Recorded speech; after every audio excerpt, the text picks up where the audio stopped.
Sekitar 230.000 data pribadi dari database pasien COVID-19 di seluruh Indonesia dicuri hacker jahat atau cracker. Data itu kemudian dijual di situs RateForm seharga $300.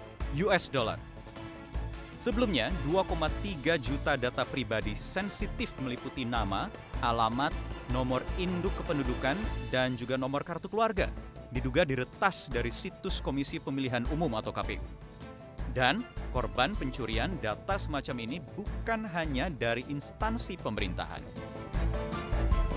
Pada Mei lalu, seorang peretas menjual data pengguna platform dagang di Tokopedia. Untungnya data pengguna dipastikan aman. Lion Air Group juga pernah menjadi korban pencurian serupa.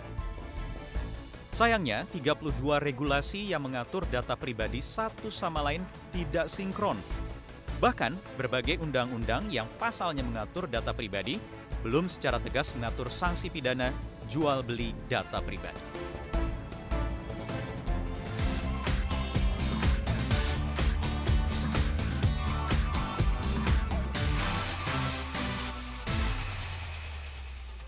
Wow, lagi-lagi kasus pencurian data. Baru aja minggu lalu kita bahas kasus pencurian data yang melanda sejumlah konsumen pengguna e-commerce. Sekarang ada lagi kasus pencurian data pasien COVID-19 di Indonesia. Sebenarnya Anda, pemirsa, atau mungkin termasuk saya, sadar nggak sih betapa rawannya data pribadi kita yang kita gunakan secara online di telepon seluler, di perangkat yang lain termasuk di laptop, itu sangat rentan dicuri. Kadang jujur saya juga suka lengah ya. Tetapi saya ingin mencoba menggambarkan secara sederhana bagaimana cara data-data kita yang ada di laptop atau di telepon dicuri. Begini, yang paling sederhana adalah kita sering mendapatkan pesan singkat atau SMS, atau sekarang juga sudah mulai ada bentuknya WA atau WhatsApp, atau kalau di laptop itu di email spam istilahnya, atau pesan-pesan sampah. Nah, celakanya ketika kita tergoda untuk membuka pesan sampah tersebut, yang biasanya terdapat tautan atau link untuk diklik, misalnya paling sering Anda memenangkan hadiah berupa motor bebek berkaki dua, jelaslah bebek berkaki dua. Diklik, misalnya caranya untuk mengambil hadiahnya bagaimana caranya dari bankabc.com, misalnya benar .com, tapi ini bankabc.com. apa. Nah, kita tergoda, kita klik, itu bahayanya. Karena sebenarnya itu adalah tautan atau website palsu yang menjadi pintu masuk data kita ditarik, dicuri dari digital, dari email, dari handphone, dari laptop. Itu yang paling berbahaya, dan itu nantinya bisa digunakan untuk tindak kejahatan bermacam-macam, bisa dicuri akun perbankan kita, kemudian bisa juga dibobol kartu kredit kita, akun dompet digital kita yang berisi sejumlah uang, itu juga bisa rawan dicuri. Jadi itulah kelemahan di Indonesia karena belum ada perangkat hukum yang benar-benar kuat untuk melindungi data pribadi konsumen, data-data kita dari pencurian orang-orang yang pintar sebenarnya secara skill teknologi, tetapi dimanfaatkan untuk kepentingan jahat. Di Indonesia sebenarnya sudah ada 2 lembaga yang bekerja untuk melindungi data pribadi kita di internet. Ada Badan Siber dan Sandi Negara atau BSSN dan juga Kementerian Komunikasi dan Informatika. Apa bedanya kinerja dari 2 lembaga ini? Kita lihat sama-sama.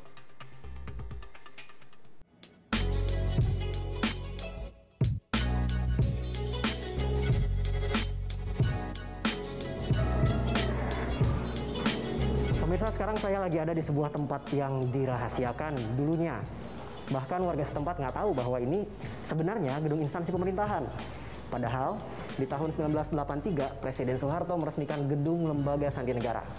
Instansi ini sendiri sudah ada sejak tahun 1946 dan berpindah-pindah. Sekarang sudah bertransformasi menjadi Badan Siber dan Sandi Negara. Sekarang saya mau ajak Anda ke sebuah tempat rahasia. Nggak semua orang bisa masuk ke tempat ini karena ini tempat pusat kendali keamanan cyber. Saya bisa masuk karena saya diajak oleh Pak Anton Setiawan selaku jubir BSSN. Halo Pak Anton. Halo Mas. Terima kasih kesempatannya Pak. Iya. Kita langsung masuk. Langsung ayo. Mari. Ruangan yang kita kunjungi ini adalah salah satu dari fungsi BSSN yang memang dirahasiakan. Gitu. Jadi bukan ini Pak, bukan sekecil ini? Bukan sekecil ini. Nah, jangan kaget, mari kita lihat. Wow. Ini adalah ruang yang melakukan monitoring terhadap kondisi traffic ruang cyber internet di Indonesia. BSSN kan bertanggung jawab terhadap penjagaan data juga kan Pak ya? Iya, benar. Data apa yang dijaga?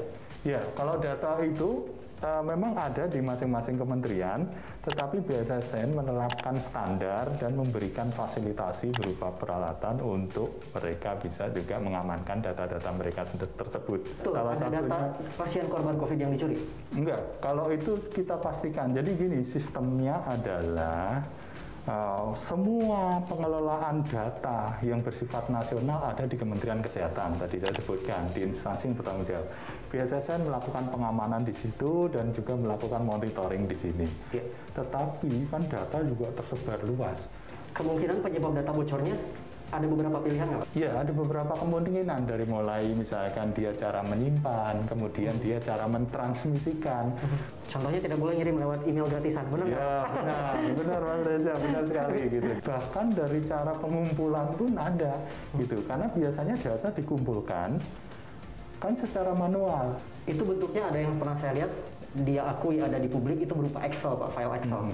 Kalau kayak gitu kira-kira di bagian mana Pak ya? Iya, makanya kita sedang telusuri, Mas Reza, di bagian pengumpulan yang mana dari data tersebut di bawah, gitu. Kalau kita lihat kan itu provinsinya Bali, berarti kita coba cek ke sana, ke teman-teman di sana, gitu kan. Dari mana kira-kira kebocoran ini berasal? Tahap selanjutnya apa Pak? Ya, biasanya kita melakukan hardening, penguatan. Jadi kita mengasistensi kepada si pemilik sistem untuk supaya di kemudian hari tidak lagi hal tersebut terjadi. Kalau yang sudah terlanjur dijual di Range Forum itu? Ya, kalau itu berarti itu sudah ranah, dalam pandangan BSSN itu sudah masuk dalam ranah pelanggaran hukum. Itu tentunya nanti akan ditindaklanjuti oleh teman-teman di kepolisian. Baik. Kalau misalnya saya masuk ke sini boleh nggak Pak? Nggak boleh. Nggak boleh? Nggak boleh. Tapi udah sampai sini pun ini kehormatan besar buat 15 Minutes Metro TV Pak. Iya. Terima kasih atas waktunya Pak. Terima kasih Mas Reza, terima kasih semuanya. Tadi kita sudah lihat bagaimana BSSN membuat sistem pengamanan data secara umum. Kita sekarang akan lihat bagaimana Kemenkominfo mengamankan data pribadi.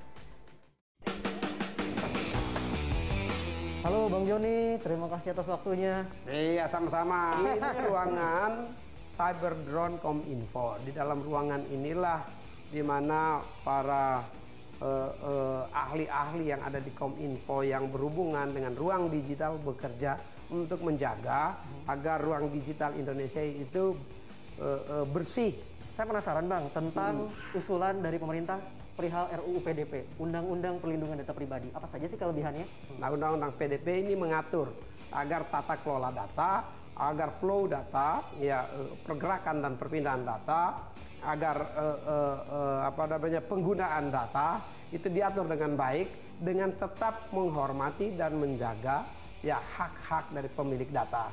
Karena hak pemilik data itu diatur dan dilindungi oleh Undang-Undang Dasar ya. Ada banyak pasal, ada pasal 5, pasal 28 dan ayat-ayat di dalamnya yang mengatur terkait dengan hak dari pemilik data. Karena ini berhubungan dengan human rights, hak asasinya seorang manusia, seorang warga negara.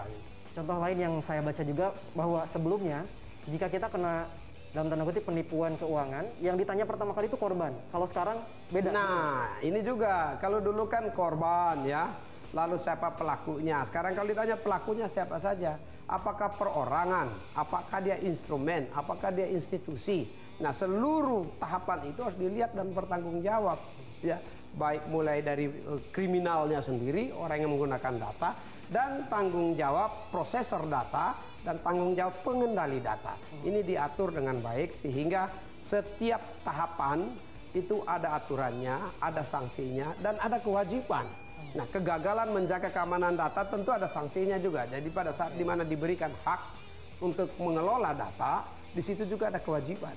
Yang terakhir itu ada dugaan data breach soal korban COVID. Betul begitu Bang?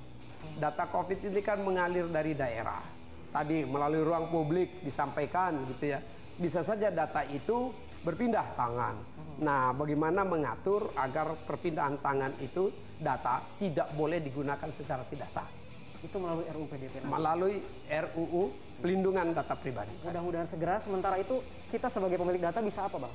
Jadi dua hal itu, satu, hati-hati dalam atau memberikan akses terhadap nomor induk kependudukan kita, harus jelas tujuannya, ya, dan harus jelas kepada siapa itu diberikan. Yang kedua, pemilik data harus sering mengganti one time password. OTP harus sering diganti. Iya, betul. Terima kasih banyak Bang Joni, keterangannya lengkap sekali. Terima kasih Bang Joni atas waktunya. Terima kasih. Oke, itu tadi cara kerja BSSN dan juga Kementerian Kominfo dalam melindungi data pribadi kita sebagai konsumen. Bagaimana dengan perangkat hukumnya? Sebenarnya sudah ada rancangan Undang-Undang Perlindungan Data Pribadi atau RUU PDP yang saat ini tengah digodok oleh DPR dan juga pemerintah yang mengatur sejumlah sanksi administratif dan juga kurungan pidana. Seperti denda mulai 20 sampai 70 miliar rupiah atau kurungan penjara dari 2 sampai 7 tahun penjara bagi siapapun yang menyalahgunakan data pribadi seseorang. Tahun 2012, rancangan Undang-Undang Perlindungan Data Pribadi sebetulnya sudah mulai dicanangkan. Pada 2020, RUU PDP ini masuk ke dalam prolegnas di DPR. Bulan Januari 2020, pemerintah kembali mengajukan RUU PDP untuk disahkan oleh DPR. Namun hingga saat ini, belum ada kelanjutan dalam pembahasan RUU tersebut. Hingga akhir bulan Juni 2020, tahapannya masih penyerahan daftar inventaris masalah. Padahal untuk menuju pengesahan undang-undang, tahapannya masih panjang. Setelahnya, daftar inventaris masalah akan dibahas dalam rapat panitia kerja, termasuk penyampaian pendapat dari masing-masing fraksi. Hasil pembahasan panitia kerja inilah yang kemudian dibawa ke sidang paripurna. Setelah semua setuju, Presiden baru bisa mengesahkan hingga kemudian Undang-Undang Perlindungan Data Pribadi berlaku bagi masyarakat.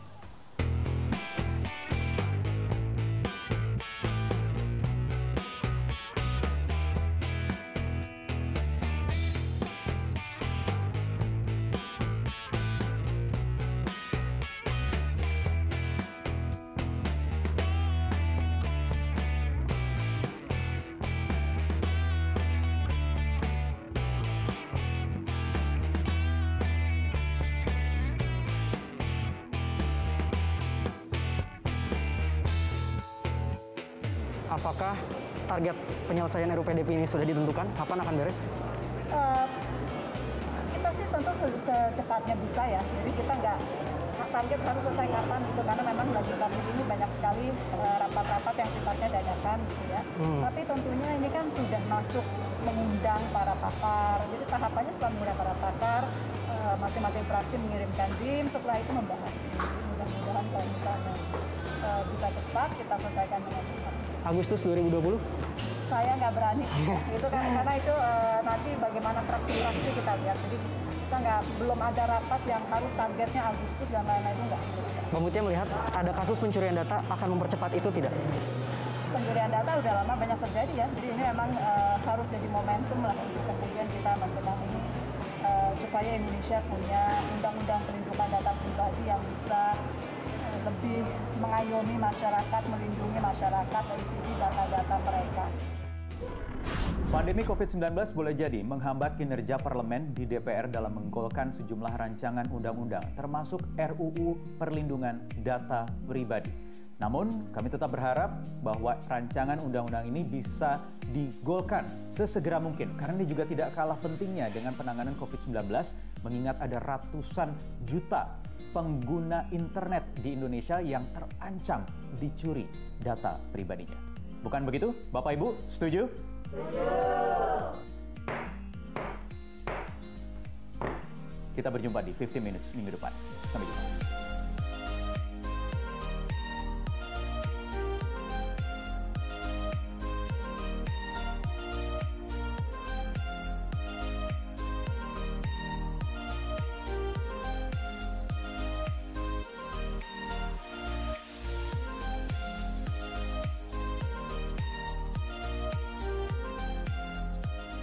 Metro TV, knowledge to elevate.